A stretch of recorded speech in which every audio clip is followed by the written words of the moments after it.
20 साल जेल, मौत की सजा और फिर 34 करोड़ की ब्लड मनी। केरल के अब्दुल रहीम के लिए मंदिर, चर्च और मस्जिद सब एक साथ आए। मां फातिमा आज भी दरवाजे पर टिकी निगाहों से बेटे का इंतजार कर रही हैं। आइए बताते हैं आपको पूरी खबर। You are watching Kali News. Kerala के अब्दुल रहीम की कहानी पिछले कई सालों से इंसाफ, उम्मीद और इंसानी मदद की मिसाल बन चुकी है। रहीम की मां फातिमा आज भी अपने बेटे के लौटने का इंतजार कर रही हैं। उनके भाई नसीर कहते हैं, जब अब्दुल रहीम हमारे सामने होंगे तभी हमें यकीन होगा कि वो सच में लौट आए हैं।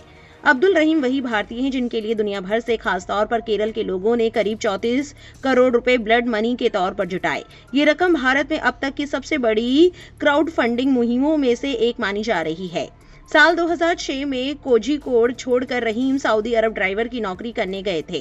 नौकरी शुरू हुए मुश्किल से 28 दिन ही हुए थे कि उन पर अपने मालिक के 17 साल के लकवाग्रस्त बेटे की मौत का आरोप लगा। रहीम का कहना था कि कार में सफर के दौरान लड़के का मांस लेने वाला उपकरण गलती से अलग हो गया था।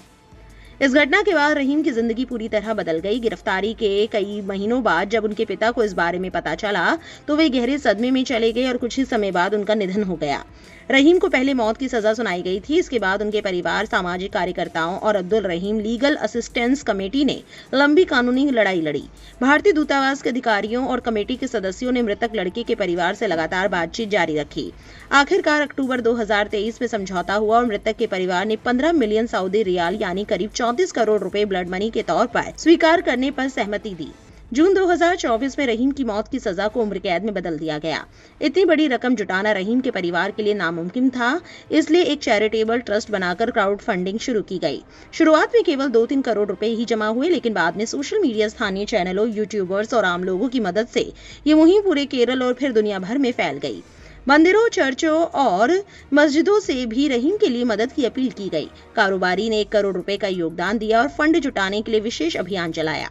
राजनीतिक दलों और मलयालम फिल्म इंडस्ट्री से जुड़े कई लोगों ने भी इसमें हिस्सा लिया।